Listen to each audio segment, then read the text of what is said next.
بسم اللہ الرحمن الرحیم۔ السلام علیکم پیارے دوستوں کہتے ہیں کہ مکہ کے مشرکین نے 2 یہودی عالموں کے پاس اپنے آدمی بھیجے۔ یہ یہودی عالم مدینہ میں رہتے تھے۔ دونوں قاصدوں نے یہودی عالم سے ملاقات کی اور ان سے کہا، ہم آپ کے پاس ایک معاملہ لے کر آئے ہیں۔ ہم لوگوں میں ایک یتیم لڑکا ہے، اس کا کہنا ہے کہ وہ اللہ کا نبی ہے۔ یہ سن کر یہودی عالم بولے کہ ہمیں اس کا حلیہ بتاؤ۔ یہ سن کر قاصدوں نے نبی صلی اللہ علیہ وسلم کا حلیہ بتا دیا۔ تب انہوں نے پوچھا، تم لوگوں میں سے کن لوگوں نے ان کی پیروی کی ہے؟ انہوں نے کہا، نچلے درجے والوں نے۔ اب انہوں نے کہا کہ تم جا کر ان سے 3 سوال کرو۔ اگر انہوں نے ان 3 سوالات کے جوابات دے دیے تو وہ اللہ کے نبی ہیں، اور اگر وہ جواب نہ دے سکے تو سمجھ لینا وہ کوئی جھوٹا شخص ہے۔ پہلے ان سے ان نوجوانوں کے بارے میں سوال کرنا جو پچھلے زمانے میں کہیں نکل گئے تھے، یعنی اصحاب کہف کے بارے میں پوچھنا کہ ان کا کیا واقعہ تھا، اس لیے کہ ان کا واقعہ نہایت عجیب و غریب ہے۔ ہماری پرانی کتابوں کے علاوہ اس واقعے کا ذکر اور کہیں نہیں ملے گا۔ اگر وہ نبی ہیں تو اللہ تعالیٰ کی طرف خبر پا کر ان کے بارے میں بتا دیں گے، ورنہ نہیں بتا سکیں گے۔ پھر ان سے پوچھنا کہ سکندر ذوالقرنین کون تھا، اس کا کیا قصہ ہے۔ پھر ان سے روح کے بارے میں پوچھنا کہ وہ کیا چیز ہے۔ اگر انہوں نے پہلے 2 سوالوں کے جوابات دے دیے اور ان کا واقعہ بتا دیا اور تیسرا سوال یعنی روح کے بارے میں بھی بتا دیا تو تم سمجھ لینا کہ وہ سچے نبی ہیں، تو اس صورت میں تم ان کی پیروی کرنا۔ قریشی مکہ کے بھیجے ہوئے لوگ مذکورہ سوالوں کے جوابات لے کر مکہ آئے اور قریش سے کہا کہ ہم ایسی 3 چیز لے کر آئے ہیں کہ اس سے ہمارے اور محمد کے درمیان فیصلہ ہو جائے گا۔ اس کے بعد انہوں نے سب کو تفصیل سنائی۔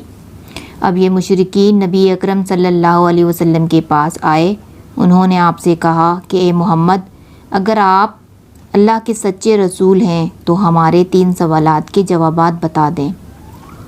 ہمارا پہلا سوال یہ ہے کہ اصحاب کہف کون تھے، دوسرا سوال یہ ہے کہ ذوالقرنین کون تھے، اور تیسرا سوال یہ ہے کہ روح کیا چیز ہے۔ کہتے ہیں کہ آپ صلی اللہ علیہ وسلم نے ان کے سوالات سن کر فرمایا کہ میں ان سوالوں کا جواب تمہیں کل دوں گا۔ نبی اکرم صلی اللہ علیہ وسلم نے اس جملے میں انشاءاللہ نہ فرمایا، یعنی یہ نہ فرمایا کہ انشاءاللہ میں تمہیں کل جواب دوں گا۔ قریش آپ کا جواب سن کر واپس چلے گئے۔ حضرت صلی اللہ علیہ وسلم وحی کا انتظار کرنے لگے، لیکن وحی نہ آئی۔ دوسرے دن وہ لوگ آ گئے، آپ صلی اللہ علیہ وسلم انہیں کوئی جواب نہ دے سکے۔ وہ لوگ باتیں کرنے لگے، انہوں نے یہ تک کہہ دیا کہ محمد کے رب نے انہیں چھوڑ دیا۔ ان لوگوں میں ابو لہب کی بیوی جمیل بھی تھی۔ اس نے بھی یہ الفاظ کہے کہ میں دیکھتی ہوں کہ تمہارے مالک نے تمہیں چھوڑ دیا ہے اور وہ تم سے ناراض ہے۔ نبی اکرم صلی اللہ علیہ وسلم کو قریش کی یہ باتیں بہت شاق گزری۔ آپ بہت پریشان اور غمگین ہو گئے۔ آخر جبریل علیہ السلام سورہ کہف لے کر نازل ہوئے۔ اللہ تعالیٰ کی طرف سے آپ کو ہدایت کی گئی کہ آپ کسی کام کے نسبت یوں نہ کہا کیجیے کہ اسے کل کر دوں گا۔ اگر اللہ کی چاہ کو ملا لیا کریں، یعنی انشاءاللہ کہا کریں۔ آپ بھول جائیں تو اپنے رب کا ذکر کیا کریں اور کہہ دیجیے کہ مجھے امید ہے کہ میرا رب مجھے یعنی نبوت کی دلیل بننے کے اعتبار سے اس سے بھی نزدیک تر بات بتا دے گا۔ مطلب یہ تھا کہ جب آپ کہیں کہ میں فلاں وقت پر یہ کام کروں گا تو اس کے ساتھ انشاءاللہ ضرور کہا کریں۔ اگر آپ اس وقت اپنی بات کے ساتھ انشاءاللہ کہنا بھول جائیں اور بعد میں یاد آ جائے تو اس وقت انشاءاللہ کہہ دیا کریں، اس لیے کہ بھول جانے کے بعد بھی یاد آ جانے پر انشاءاللہ کہہ دینا ایسا ہے جیسے گفتگو کے ساتھ کہہ دینا ہوتا ہے۔ اس موقع پر وحی میں بھی دیر اسی وجہ سے ہوئی تھی کہ آپ نے انشاءاللہ نہیں کہا تھا۔ جب جبریل علیہ السلام سورہ کہف لے کر آئے تو آپ نے ان سے پوچھا کہ جبریل، تم اتنی مدت سے میرے پاس آنے سے کیوں رکے رہے؟ اس سے تشویش پیدا ہونے لگی تھی جواب میں حضرت جبریل علیہ السلام نے عرض کیا کہ ہم آپ کے رب کے حکم کے بغیر نہ ایک زمانے سے دوسرے زمانے میں جا سکتے ہیں، ہم تو صرف اسی کے حکم پر عمل کرتے ہیں۔ اور یہ جو کفار کہہ رہے ہیں کہ آپ کے رب نے آپ کو چھوڑ دیا ہے، تو آپ کے رب نے آپ کو ہرگز نہیں چھوڑا، بلکہ یہ تو سب اس کی حکمت کے مطابق ہوا ہے۔ پھر حضرت جبریل علیہ السلام نے آپ کو اصحاب کہف کے بارے میں بتایا، ذوالقرنین کے بارے میں بتایا اور پھر روح کے بارے میں وضاحت کی۔ یہاں آپ کو اصحاب کہف کی تفصیل بتاتے ہیں جو تفسیر ابن کثیر میں بیان کی گئی ہے۔ وہ چند نوجوان تھے جو دین حق کی طرف مائل ہو گئے تھے اور راہ ہدایت پر آ گئے تھے۔ یہ نوجوان پرہیزگار تھے، اپنے رب کو معبود مانتے تھے، یعنی توحید کے قائل تھے، ایمان میں روز بروز بڑھ رہے تھے، اور یہ لوگ حضرت عیسیٰ علیہ السلام کے دین پر تھے۔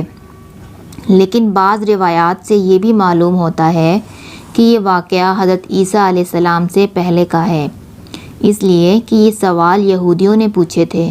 اس کا مطلب ہے کہ یہودیوں کی کتابوں میں یہ واقعہ موجود تھا۔ اس سے یہی ثابت ہوتا ہے کہ یہ واقعہ حضرت عیسیٰ علیہ السلام سے پہلے کا ہے۔ کہتے ہیں کہ قوم نے ان کی مخالفت کی، ان لوگوں نے صبر کیا۔ اس زمانے کے بادشاہ کا نام دقیانوس تھا، وہ مشرکین تھا، اس نے سب کو شک پر لگا رکھا تھا بھی بہت ظالم، بت پرستی کرواتا تھا، وہاں سالانہ میلہ لگا کرتا تھا۔ یہ نوجوان اپنے ماں باپ کے ساتھ اس میلے میں گئے، وہاں انہوں نے بت پرستی ہوتے دیکھی تو یہ وہاں سے بیزار ہو کر نکل آئے اور سب ایک درخت کے نیچے جمع ہو گئے۔ اس سے پہلے یہ لوگ الگ الگ تھے، ایک دوسرے کو نہیں جانتے تھے۔ جب ایک دوسرے سے بات چیت شروع ہوئی تو معلوم ہوا کہ بت پرستی سے بیزار ہو کر میلے سے چلے آئے ہیں، اس لیے آپس میں گھل مل گئے۔ انہوں نے اللہ کی عبادت کے لیے ایک جگہ مقرر کر لی۔ رفتہ رفتہ مشرک قوم کو ان کے بارے میں پتہ چل گیا۔ وہ انہیں پکڑ کر بادشاہ کے پاس لے گئے۔ بادشاہ نے ان سے سوالات کیے تو انہوں نے نہایت دلیری سے شرک سے بری ہونے کا اعلان کیا۔ بادشاہ اور درباریوں کو بھی توحید کی دعوت دی۔ انہوں نے صاف کہہ دیا، ہمارا رب وہی ہے جو آسمانوں اور زمین کا خالق ہے، اور یہ ناممکن ہے کہ ہم اس کے سوا کسی اور کی عبادت کریں۔ ان کی صاف گوئی پر بادشاہ بہت بگڑا، انہیں ڈرایا، دھمکایا اور کہا اگر تم باز نہ آئے تو میں تمہیں بہت سخت سزا سنا دوں گا۔ بادشاہ کا حکم سن کر ان میں کوئی کمزوری پیدا نہ ہوئی، ان کے دل اور بھی مضبوط ہو گئے، لیکن ساتھ ہی انہوں نے محسوس کر لیا کہ یہاں رہ کر وہ اپنی دینداری پر قائم نہیں رہ سکیں گے، اس لیے انہوں نے سب کچھ چھوڑ کر وہاں سے نکل جانے کا ارادہ کر لیا۔ جب یہ لوگ اپنے دین کو بچانے کے لیے قربانی دینے کے لیے تیار ہو گئے تو ان پر اللہ تعالیٰ کی رحمت نازل ہوئی۔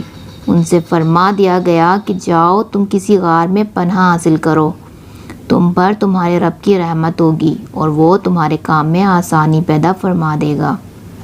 بس یہ لوگ موقع پا کر وہاں سے بھاگ نکلے اور ایک پہاڑ کے غار میں چھپ گئے۔ قوم نے انہیں ہر طرف تلاش کیا مگر وہ نہ ملے۔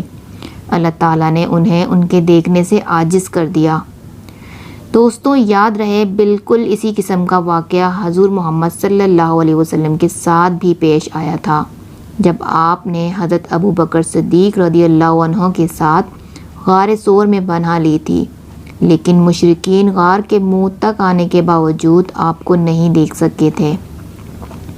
اصحاب کہف کے واقعے میں بھی چند روایات میں تفصیل اس طرح ہے کہ بادشاہ کے آدمیوں نے ان کا تعاقب کیا تھا اور غار تک پہنچ گئے تھے، لیکن غار میں وہ ان لوگوں کو نظر نہیں آئے۔ قرآن کریم کا اعلان ہے کہ اس غار میں صبح و شام دھوپ آتی جاتی ہے۔ یہ غار اس شہر کے کس پہاڑ میں ہے یہ یقینی طور پر کسی کو معلوم نہیں۔ پھر اللہ تعالیٰ نے ان پر نیند طاری کر دی۔ اللہ تعالیٰ انہیں کروٹیں بدلواتے رہے۔ ان کا کتا بھی غار میں ان کے ساتھ تھا۔ جس طرح اللہ تعالیٰ نے اپنی قدرت کاملہ سے انہیں سلا دیا تھا، اسی طرح انہیں جگا بھی دیا۔ وہ 309 سال تک سوتے رہے۔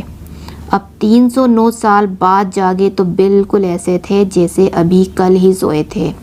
ان کے بدن، کھال بال، غرض ہر چیز سلامت تھی، یعنی جیسے سوتے وقت تھے بالکل ویسے ہی تھے، کسی قسم کی کوئی تبدیلی واقعہ نہیں ہوئی تھی۔ وہ آپس میں کہنے لگے کہ ہم کتنی دیر تک سوتے رہے؟ ایک نے جواب دیا، 1 دن یا اس سے بھی کم۔ یہ بات اس نے اس لیے کہی تھی کیونکہ جب وہ سوئے تھے تو صبح کا وقت تھا اور جب جاگے تو شام ہو رہی تھی، تو انہوں نے یہی خیال کیا کہ وہ 1 دن یا اس سے بھی کم سوئے ہیں۔ پھر ایک نے یہ بات کہہ کر ختم کر دی کہ اس کا درست علم تو اللہ کو ہے۔ اب انہیں شدید بھوک پیاس کا احساس ہوا۔ انہوں نے سوچا بازار سے کھانا منگوانا چاہیے۔ کچھ پیسے ان کے پاس تھے، ان میں کچھ وہ اللہ کی راہ میں خرچ کر چکے تھے اور کچھ ان کے پاس باقی تھے۔ ایک نے کہا، ہم میں سے کوئی یہ پیسے لے کر بازار چلا جائے اور کھانے کے لیے کوئی عمدہ اور پاکیزہ چیز لے آئے، اور جاتے ہوئے اس بات کا خیال رکھے کہ لوگوں کی نظر اس پر نہ پڑ جائے۔ سودا خریدتے وقت بھی ہوشیاری سے کام لے کہ کسی کی نظروں میں نہ آئے۔ اگر انہیں ہمارے بارے میں معلوم ہو گیا تو ہماری خیر نہیں، دقیانوس کے آدمی ابھی تک بھی ہمیں تلاش کرتے پھر رہے ہوں گے۔ چنانچہ ان میں سے ایک غار میں سے باہر نکلا، اسے سارا نقشہ ہی بدلا ہوا نظر آیا۔ اب اسے کیا معلوم تھا کہ وہ 309 سال تک سوتے رہے۔ اس نے دیکھا کہ کوئی بھی چیز اپنے پہلے حال پر نہیں ہے، شہر میں کوئی بھی اسے جانا پہچانا نظر نہ آیا۔ یہ حیران تھا، پریشان تھا اور ڈرے ڈرے قدموں سے آگے بڑھ رہا تھا۔ اس کا دماغ چکرا رہا تھا۔ وہ سوچ رہا تھا کہ کل شام ہی کو تو ہم شہر کو چھوڑ کے گئے ہیں، پھر یہ اچانک کیا ہو گیا ہے؟ جب زیادہ پریشان ہوا تو اس نے اپنے دل میں فیصلہ کیا کہ مجھے جلد از جلد سودا لے کر اپنے ساتھیوں کے پاس جانا چاہیے۔ آخر وہ ایک دکان پر پہنچا، دکاندار کو پیسے دیے اور سامان طلب کیا۔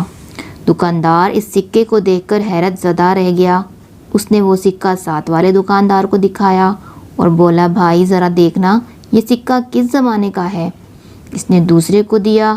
اس طرح سکہ کئی ہاتھوں میں گھوم گیا۔ کئی آدمی وہاں جمع ہو گئے۔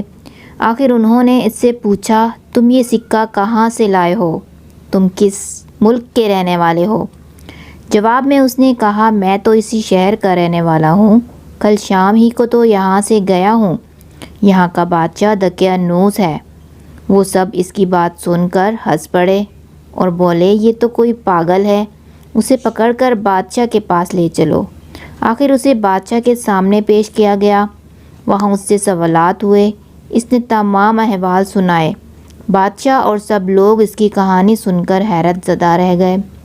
آخر انہوں نے کہا، اچھا ٹھیک ہے، تم ہمیں اپنے ساتھیوں کے پاس لے چلو، وہ غار ہمیں بھی دکھاؤ۔ چنانچہ سب لوگ اس کے ساتھ غار کی طرف روانہ ہوئے۔ ان نوجوانوں سے ملے۔ دقیانوس کے بادشاہت کی ختم ہوئے 3 صدیاں بیت چکی ہیں اور اب یہاں اللہ کے نیک بندوں کی حکومت ہے۔ بہرحال دوستوں کہتے ہیں کہ ان نوجوانوں نے اپنی بقیہ زندگی اسی غار میں گزاری اور وہیں وفات پائی۔ بعد میں لوگوں نے ان کے اعزاز کے طور پر پہاڑ کی بلندی پر ایک مسجد تعمیر کروائی تھی۔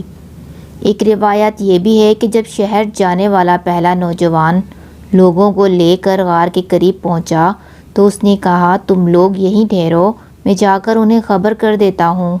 یہ ان سے الگ ہو کر غار میں داخل ہو گیا۔ ساتھ ہی اللہ تعالیٰ نے ان پر پھر نیند طاری کر دی۔